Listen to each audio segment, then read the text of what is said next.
ନା କଣ ଆଲୋ ନାଲୋ କେବଳ ସେ ଦଣ୍ଡ ଥେନା ପାଖକୁ ଟଙ୍କା ଧଲେଇବା ପାଇଁ ମୁଁ ଏ ପ୍ରକାର ପ୍ଲାନ କରିଛି। ହଁ ରୁ କୋଉଟେ କମ୍ପାନୀର ଟଙ୍କା ରଖିବ ବୋଲି ତମଠୁ ଯୋଉ ନେଇଲା ସେ ବାଡି ପୋଷା ବୁଢା ଏ ଯାଇତେ ହେଇନି ଟଙ୍କା ଉଲା ନେଇକି ତ ବାନା ଧରିଲେଣି। ଥରେ ଖାଲି ଥରେ ତା ସାଙ୍ଗେ ମୋର ଭେଟ କରେଇଦେଲ ଡାକୁଣି ଖିଆ ବୁଢାରେ ଯଦି କଲିଜା ଘୋଷାରି ନ ଆଣିବି ସିଏ ମତେ ଚିହ୍ନିବ। ଆରେ ମୁଁ ରାଉତ ଘର ଝିଅ ଛନଛନିଟି କଣ ଭାବିଛି କି ସିଏ ତମେ ବି ସେମିତିଆ ସେତେବେଳେ ମତେ ଏଇ କଥା ବୁଝେଇ କହିପାରୁନ। ଶୁଣ ଆମ ଗାଁ ଡ୍ରାମାରେ ମୁଁ ହିରୋଇନ କରେ ବଢିଆ ଆକ୍ଟିଂ କରେ ଟଙ୍କା ଆଣିବା ପାଇଁ ସେ ବୁଢା ଆଗରେ ଏମିତି ଆକ୍ଟିଂ କରିବି ସେ ବୁଢା କିଛି ଜାଣିପାରିବନି।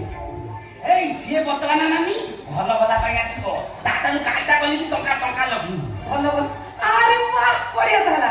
ଶୁଣ ଆମେ ତାକୁ ଘର ଭଡା ଦବା ସେ ଟଙ୍କା ଆଦାୟ କରିବା ଖାଲି ଦେଖା କରିଦେବି। ଆଇଲାଲୋ ଆଇଲାଲୋ ନାଲିଆ ନାଲୁଆ ବୁଲା ଆଇଲା ମୋର ଫୁଟୁଥିଲା କାକର ଆଇଲା ଆଇଲା ମୁଁ ଭିତରକୁ ପଳେଇ ଯାଉଛି। ହଁ ତମେ ନା ଏମିତି ଯେମିତି କହିଛି ଛିଟ ଛିଟ କଲି ହେଲା ପଲାଅ ପଲାଅ ଛପିଯିବ ପଲାଅ।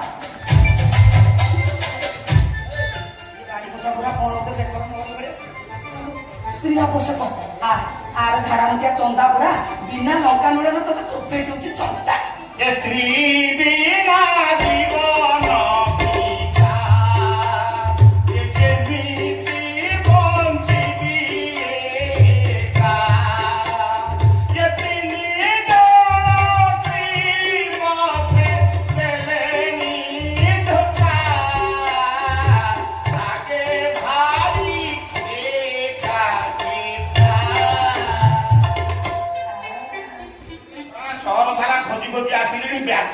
ବ୍ୟାଚଲର କହି କହି କେହି ଘର ଭଡା ଦଉନାହାନ୍ତି କଣ ହସ କଣ ବା ହସ ଆଚ୍ଛା ମୁଁ ରାଣ୍ଡି ପୁଅଟା ତମକୁ ବ୍ୟାଚଲର ଭଳିଆ ଦେଖାଯାଉଛି ମୁଣ୍ଡରୁ ସପନ ଉଡି ଗଲାଣି।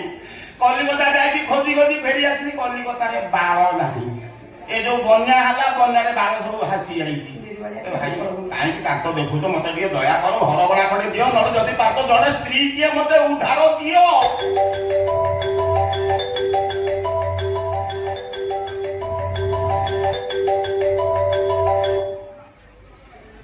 ହ୍ୟାଲୋ ହଁ କିଏ କହୁଛ?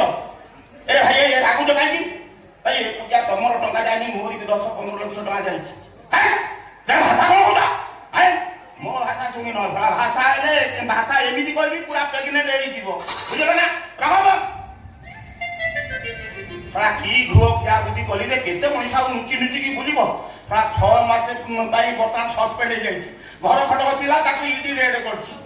ଆରେ କଣ କରିବି ଏବେ ମୁଁ ଆଉ କୋଉଠି ରହିବି?